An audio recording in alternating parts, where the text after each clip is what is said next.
Bonjour, aujourd'hui nous sommes dans Matthieu, chapitre 13, la parabole du semeur et nos trois ennemis.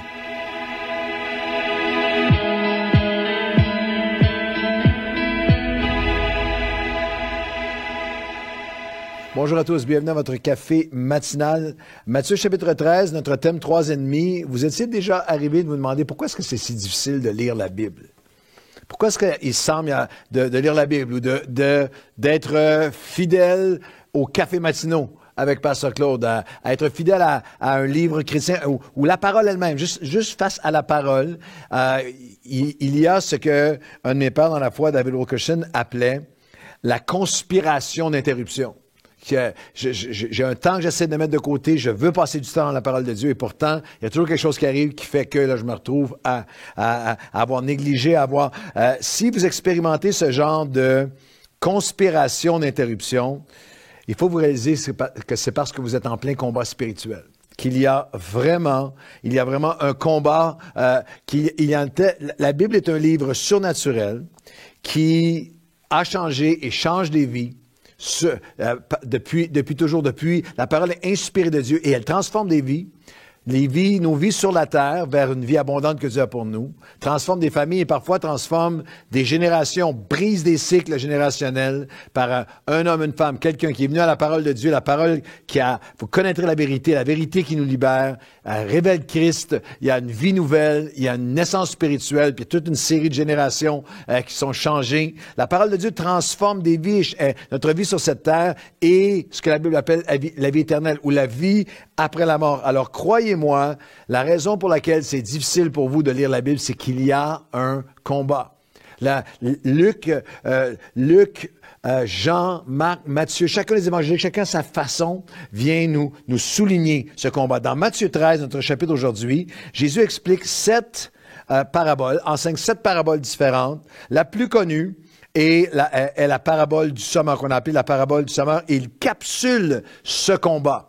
Ce combat d'un ennemi qui cherche à tout faire pour empêcher la parole de Dieu en nous de prendre racine et de porter son fruit. La parabole du semeur, Jésus utilise ces 7 paraboles, elles sont fascinantes et il utilise les circonstances, les connaissances, les coutumes, les cultures de l'époque, entre autres d'agriculture, ils étaient tous familiers avec le cycle de la semence et des moissons.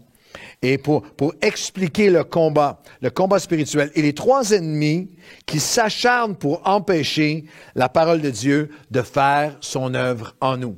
Alors, la parabole du semeur est dans Matthieu 13, c'est notre chapitre aujourd'hui, les versets 3 à 9. Il leur parle en parabole sur beaucoup de choses. Et il leur dit, un semeur sortit pour semer. Et comme il semait, une partie de la semence tomba le long du chemin. Les oiseaux vinrent et la mangèrent. Une autre partie de la semence tomba dans les endroits pierreux, où elle n'avait pas beaucoup de terre. Et elle leva aussitôt, elle fut arrachée aussitôt, parce qu'elle ne trouva pas un seul profond.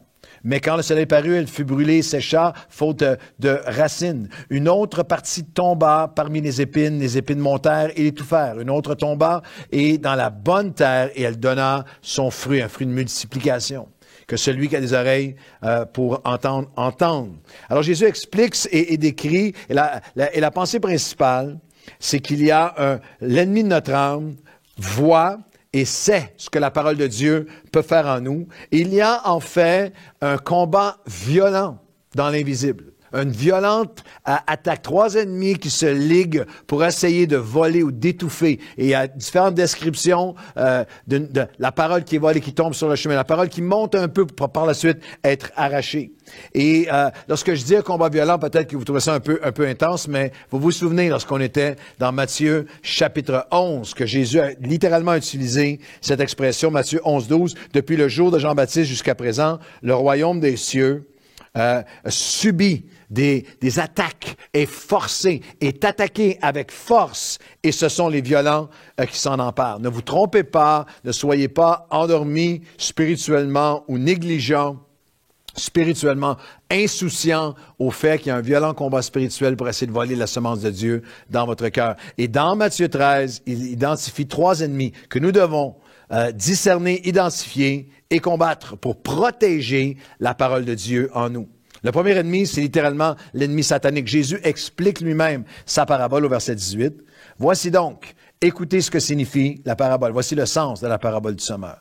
Lorsqu'un homme écoute la parole du royaume et ne la comprend pas, ne la saisit pas, ne la reçoit pas de façon à ce qu'elle le transforme, c'est parce que le malin vient et enlève ce qui a été semé dans son cœur. Cet homme est celui qui a reçu la semence le long du chemin. Le malin vient, l'ennemi vient et enlève ce qui a été semé dans le cœur. Il faut que vous soyez conscients qu'il y a un combat spirituel à chaque fois que vous posez vos regards, votre cœur, à chaque fois que vous voulez écouter un message, à chaque fois que vous allez à l'église, que ce soit en ligne ou que l'église vient à vous en ligne ou que vous allez à l'église physiquement, comme on va être capable de le faire bientôt. On a tous vécu ce moment où la parole nous percute. Et là, il y a toutes sortes de choses spirituelles qui prennent place en nous. Et parfois, c'est dans la voiture, dans ce chemin du retour. C'est après, c'est quelques jours plus tard qu'il y a... Et qu'est-ce qui s'est passé? Il y a un combat spirituel réellement qui prend place. L'ennemi qui vient voler, essayer de voler. Alors, la réponse biblique, l'ennemi vient pour voler, il faut lui résister. Littéralement. C'est un terme biblique qui, dans le combat spirituel, dans l'épître de Jacques, il dira littéralement, non seulement est-ce que vous allez vous soumettre à Dieu, à l'Écriture, mais soumettez-vous donc à Dieu, mais résistez. Antithésmie, qui est un mot en entier, le mot anti-histaminique, c'est vraiment opposer une force à une force. C'est littéralement d'opposer la force de Dieu, parole de Dieu, esprit de Dieu, ressource de Dieu à votre ennemi. Résistez au diable, il fuira loin de vous. Approchez-vous de Dieu. Ce n'est pas la résistance à l'ennemi, n'est pas un événement ponctuel. C'est pas une fois, il y a quelques années. C'est un combat quotidien. C'est un mode de vie où je sais qu'il y a un combat pour m'empêcher que cette parole s'enracine en moi. Et voici comment on résiste. Approchez-vous de lui.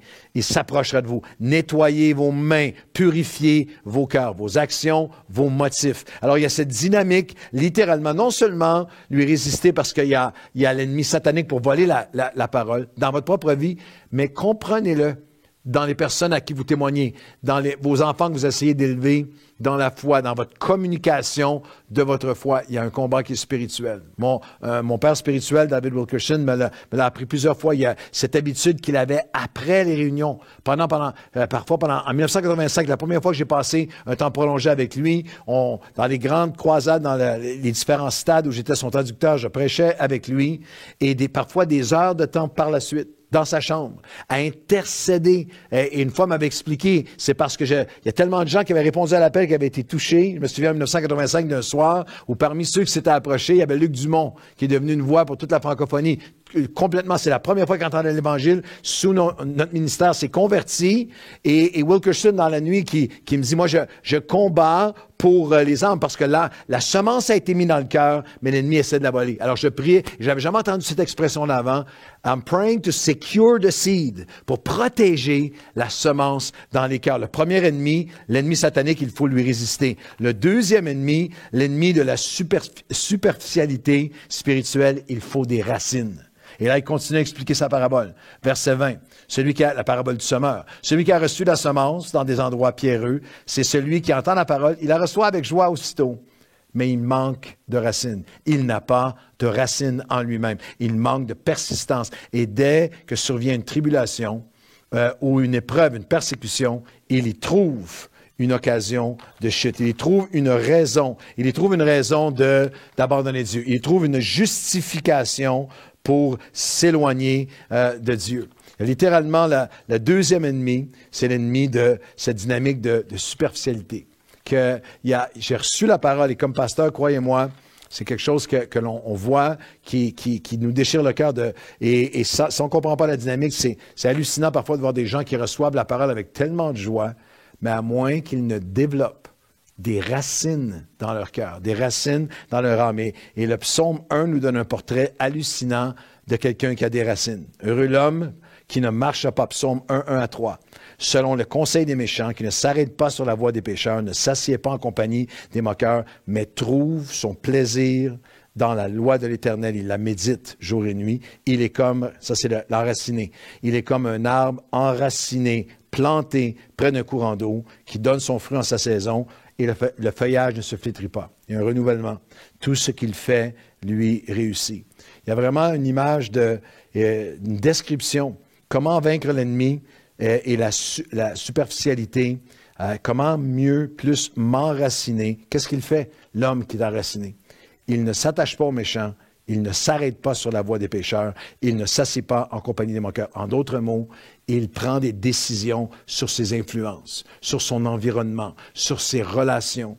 Et il cultive sa vie intérieure. Il médite la parole. Il trouve son plaisir dans la parole. Question, est-ce que vous savez le nombre de fois en moyenne que vous touchez j'aurais dû l'amener, votre portable, votre téléphone cellulaire, votre téléphone portable?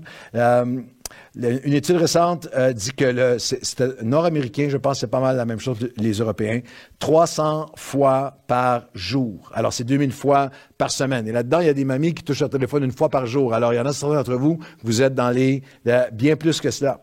Alors, je vais vous donner une petite réflexion, un petit conseil pratique, un rêve peut-être. Et si tu traitais ta Bible comme ton cellulaire? Et si, pas un instant, et si je la portais sur moi, et si je la scrollais plusieurs fois par jour, et si je cherchais à voir et entendre ces messages et à communiquer avec les messages que je reçois, et si je ne pouvais pas quitter sans elle, et si je ne pouvais pas, si je l'oubliais, je retourne la chercher, et si je ne pourrais pas tolérer de ne pas savoir, de ne plus l'avoir pour un moment. Vous avez tous vécu ces moments d'absolue démence. Où est mon cellulaire? Vous ne pouvez plus faire rien d'autre tant que vous n'allez pas le retrouver. Cette dynamique il la médite jour et nuit, d'un retour de nos cœurs à dire, il faut que je m'enracine. Trop longtemps, je l'ai reçu avec joie pour par la suite me la faire voler. Alors, l'ennemi numéro 1, le satanique, il faut résister. L'ennemi numéro 2, la superficialité, il faut des racines. Et je termine. L'ennemi numéro 3, toujours dans Matthieu, chapitre 13, c'est qu'il est le troisième ennemi, littéralement, c'est cette dimension des soucis et des séductions. Il dira au verset 22, toujours expliquant la parabole du semeur, celui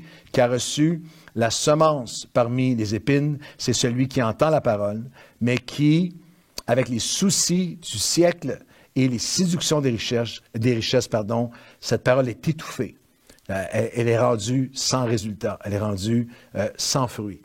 Il y a vraiment une dimension, et si vous prenez le temps à la maison de le lire, la parabole immédiatement suivante est la parabole de l'ivraie et du bon fruit, et qui se lie ainsi. Il leur proposa une autre parabole.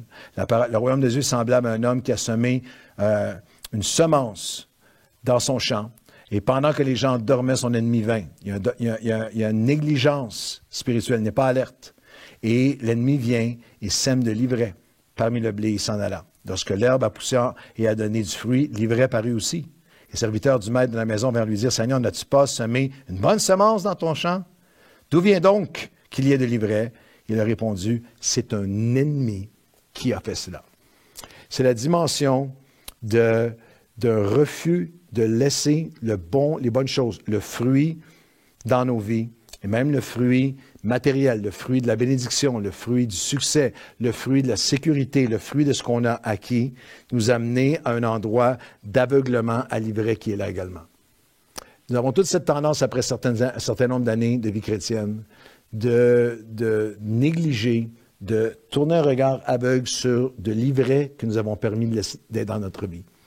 Des pensées, des motivations, des choses, des habitudes, la garde qui a été baissée, des choses qui sont... Mais je regarde tout le bien que j'ai, regarde tout le bien que j'ai fait, regarde tout ce que j'ai acquis, regarde mon témoignage, regarde mon passé, regarde... Il y avait littéralement la phrase m'a poursuivi toute la semaine. Lorsque la semence a poussé et donne du fruit, il y a aussi l'ivraie qui est apparu aussi.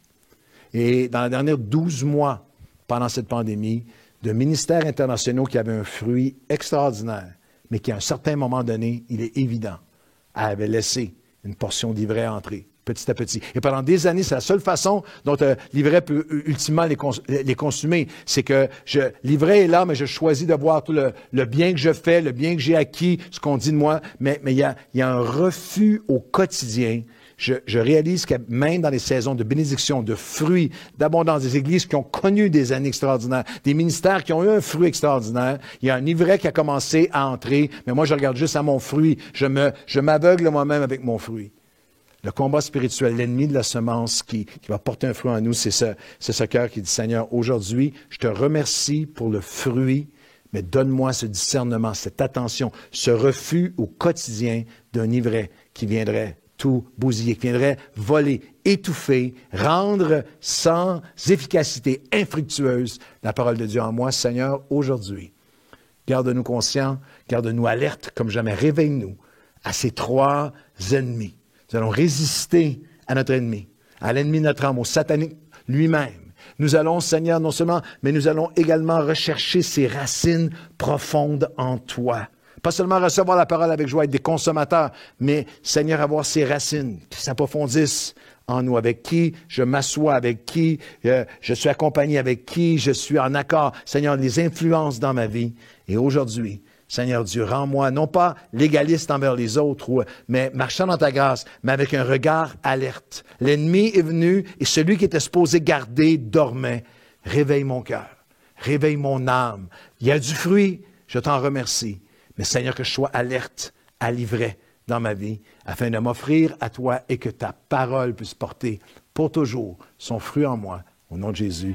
Amen. Bonne journée à tous.